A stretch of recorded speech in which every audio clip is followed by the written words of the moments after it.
in order to save the time, that I collect several questions together for the Prime Minister to answer. Thank you. Yeah. Thank you. Yes. So okay. Take as many as you like. Okay. And we have been advised that due to Prime Minister Johnson, he has been scheduled. He needs to leave at 3:50. So any time that after 3:50, we have to conclude it. So right now, raise your question, raise your hand so that I can identify yourself. Okay, first you, 1, 2, 3, 4, 5. Okay, in this order. Yeah. Hello, Prime Minister. Hello. I'm here. Please stand up. This is a question from Formosa Television. And you have Din Tai Fung last night, and I read you're quite curious about Taiwan cuisine and any other dishes you are looking forward to trying in Taiwan. Okay, next thank one. you, right. Next one. No, next one, please. Yeah. Hi, Mr. Johnson. I am Yuli from EBC News. You were referred as a British Trump.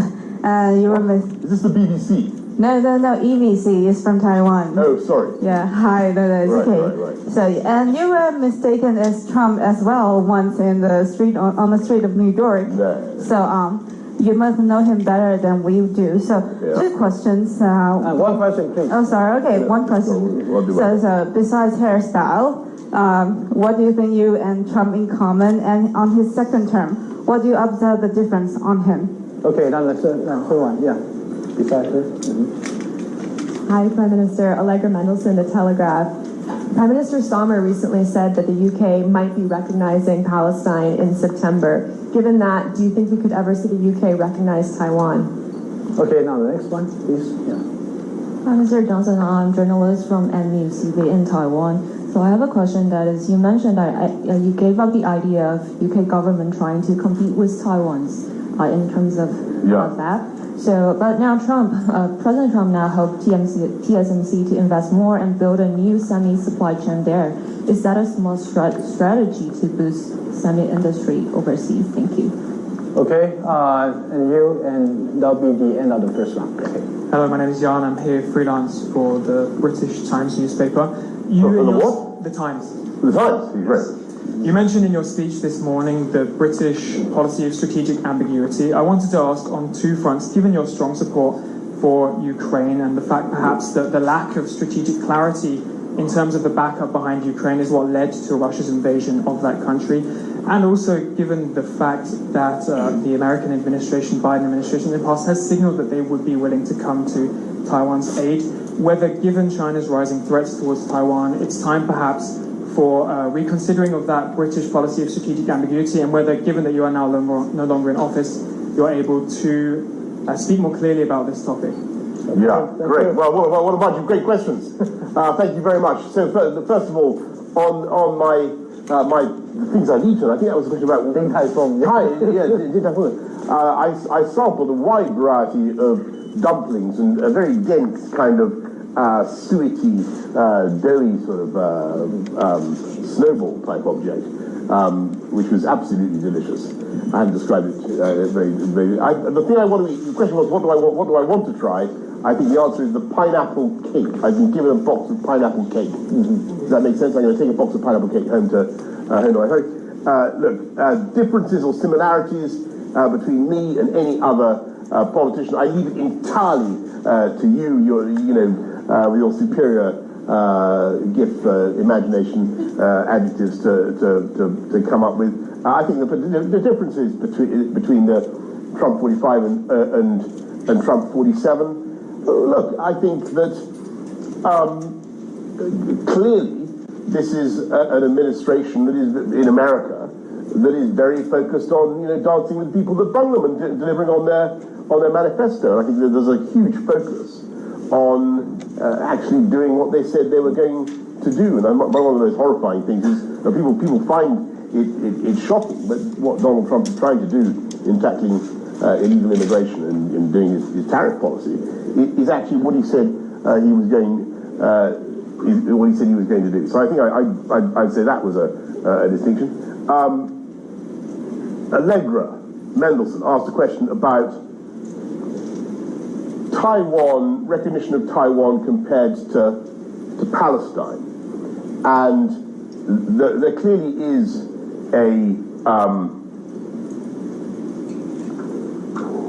there's an analogy. There are two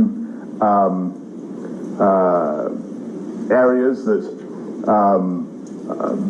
both have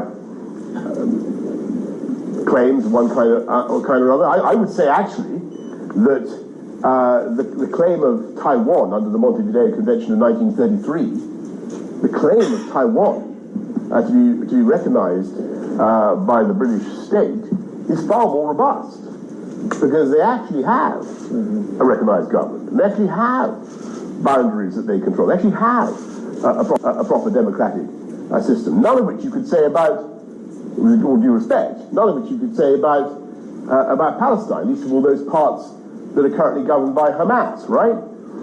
So there's clearly a distinction there. But, as I said this morning, it's obvious from all my conversations here that is not where the people of Taiwan are.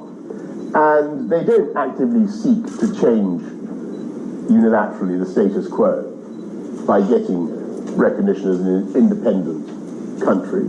They're not asking for that. They're not even asking for that, right? They're asking for something much, much more modest. All they're asking for is the right to be left in peace as a free, democratic country, and not bullied or coerced, and not threatened with the imposition of rule by the Chinese Communist Party. That's all they're asking for, not threatened with violence, by the way. So I would say that the claims of Taiwan, the actual, under the terms of the normal conventions on recognition of states, the claims of Taiwan are far more robust, but the ambitions and requests of the people of Taiwan are extremely modest, and I think that needs also to be respected. And you asked, I think, somebody asked a question about semiconductors. Is that right? And what's happening with the U.S. setting up a semiconductor fab in the United States? So Trump setting up a semiconductor. Did somebody ask that? Yeah. I think that's right.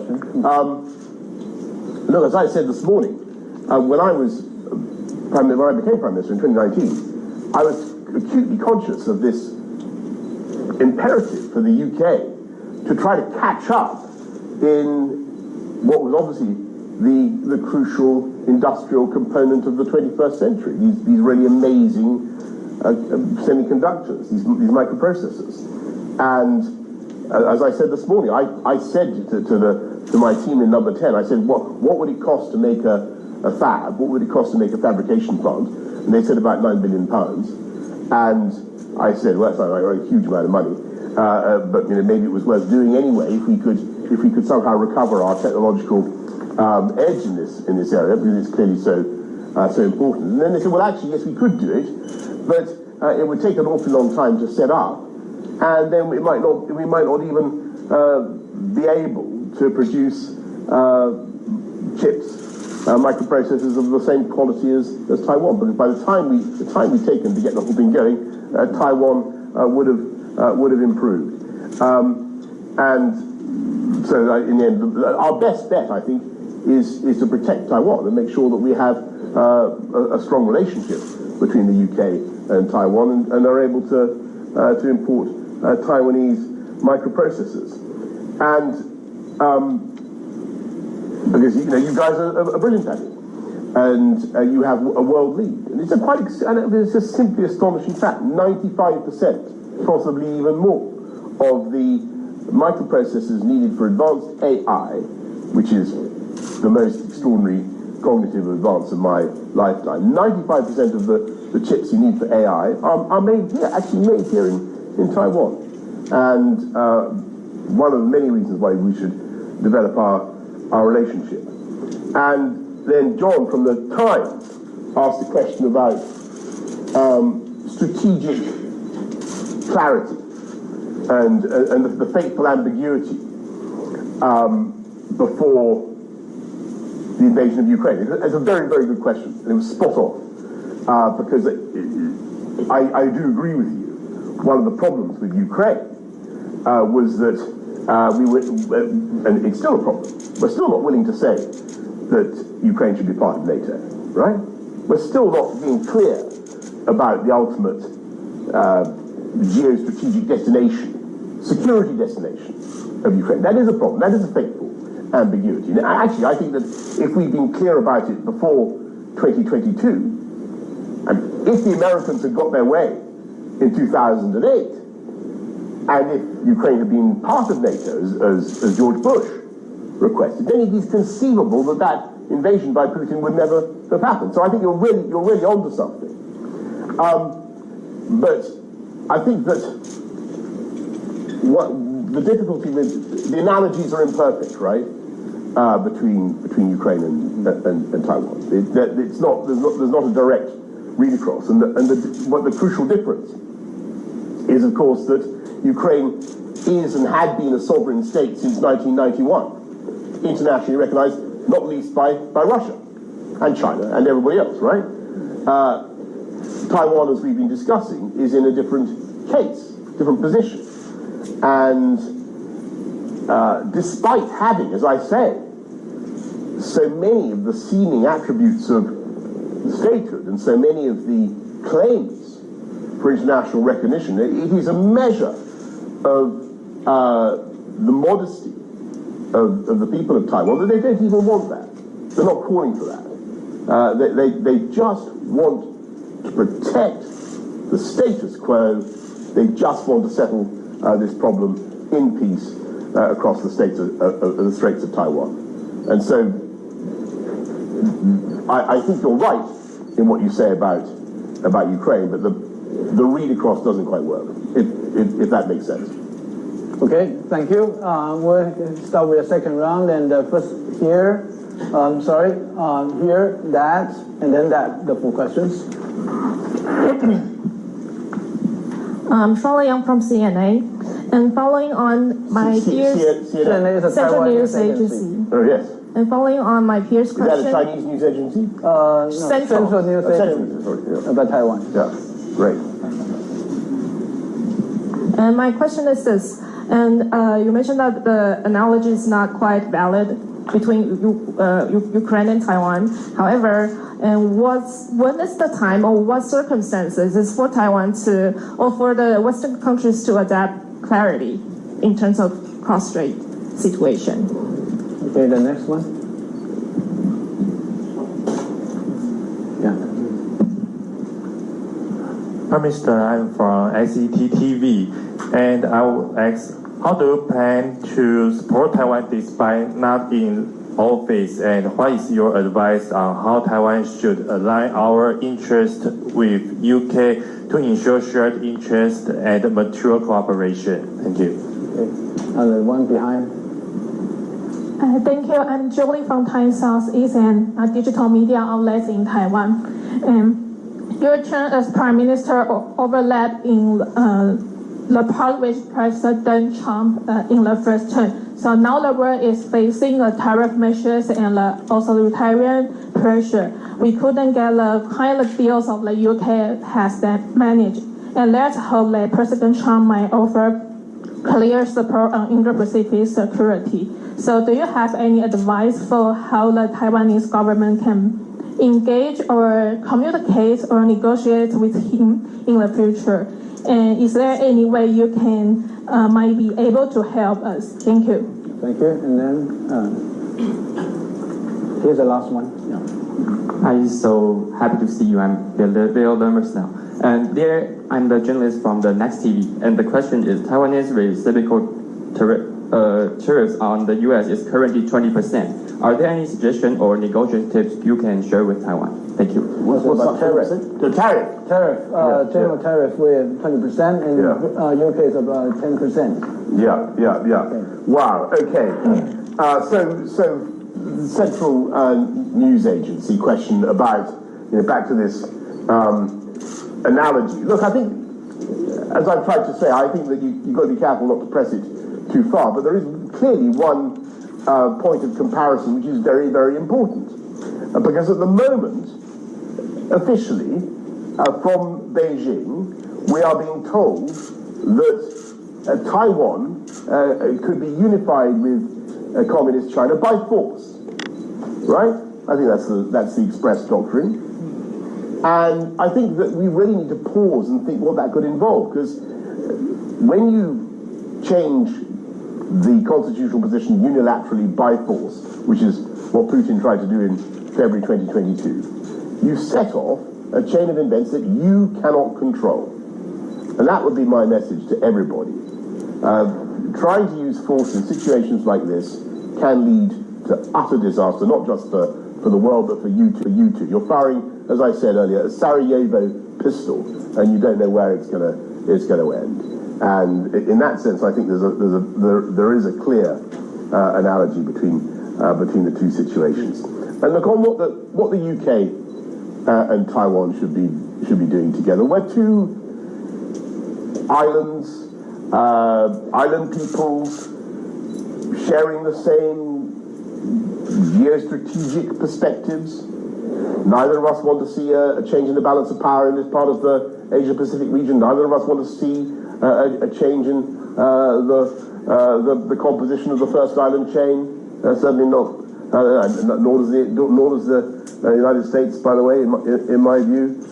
We share economic ambitions, and I think we should do more. I was thrilled to see that we don't have diplomatic relations, formally so-called, but we have an office, and it's very busy, and things are picking up, and there is more and more work being done, and the volume of trade both ways is actually growing, which is a great thing.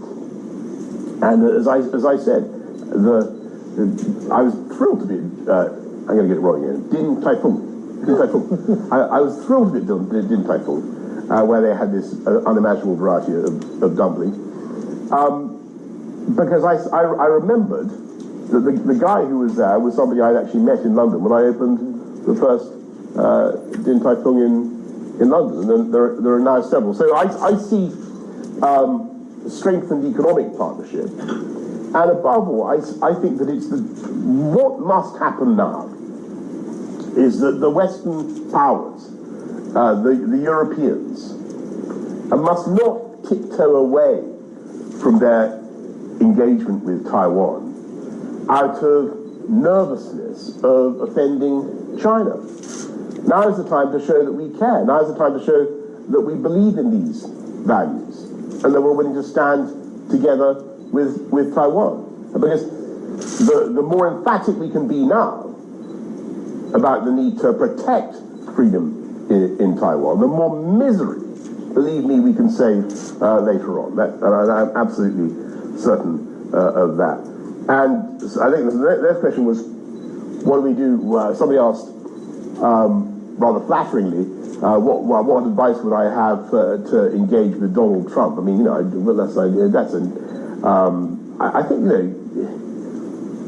I believe that the president is fundamentally a big supporter of Taiwan, and I think that he's in a position now where he's having to be a bit tactical rather than strategic, because he's trying to do a trade deal with China, as everybody knows, and that's why we're seeing some of this slightly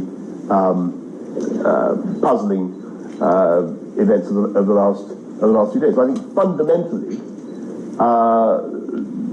Donald Trump is going to want to make sure that his presidency, I'm sure of this, his presidency is going to perpetuate a free, democratic Taiwan.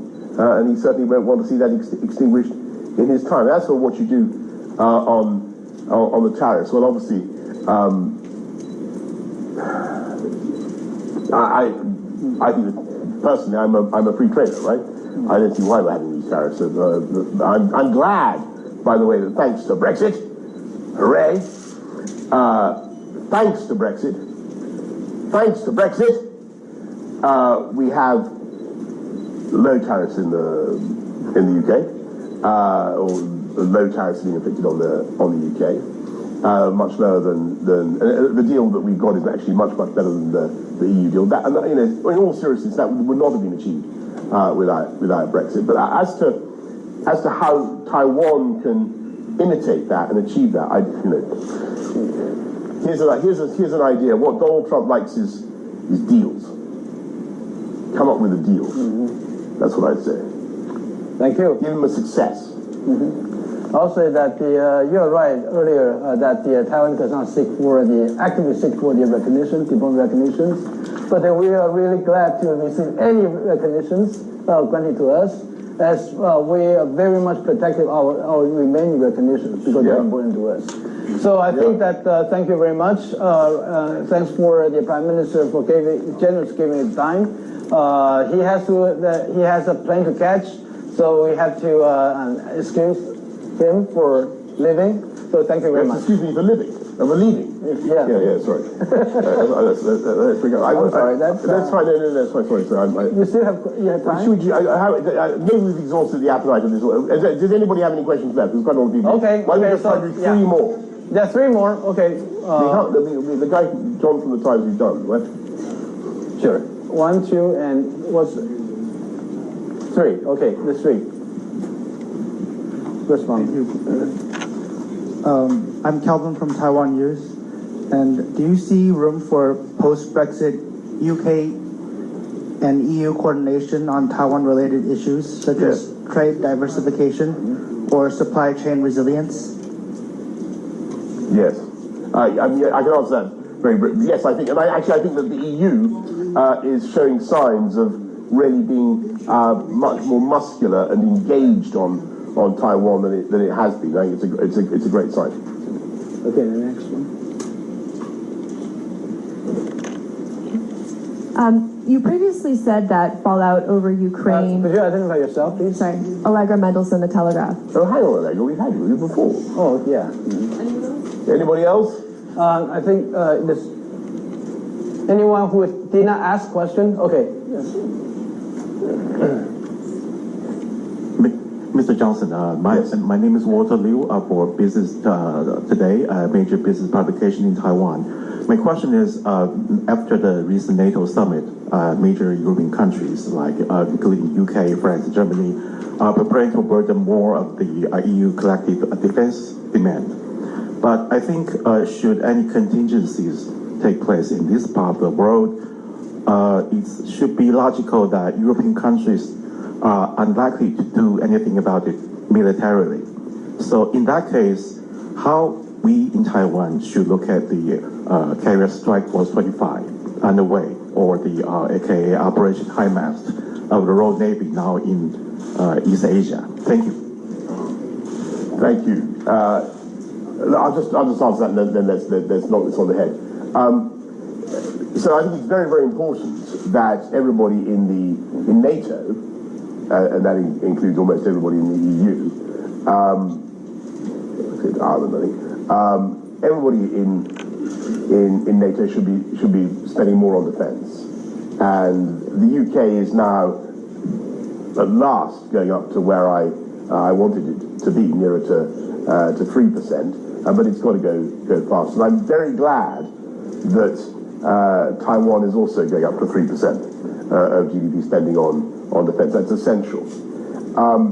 I think that I'm a believer in what we call the Indo-Pacific tilt when we did the Strategic Defence Review in 2021. I think that the UK, other European countries have a great deal to contribute in this part of the world, and it's one of the reasons why we had the Carrier Strike Group and FOROPS operations and so on and so forth. I know that there are some voices in Washington who basically say leave it all to the United States. I don't think that's I think we should do it together. And I think what John He, the UK Defence Secretary, had to say the other day was bang on. The UK, Australia, America, these are the countries that have worked together side by side for decades and decades on problems like this, and I'm sure we will do in the future. Thank you all very much. Thank you. Thank you. Thank you so much. Thank you. Thank you. Thank you. And this way, yes, please.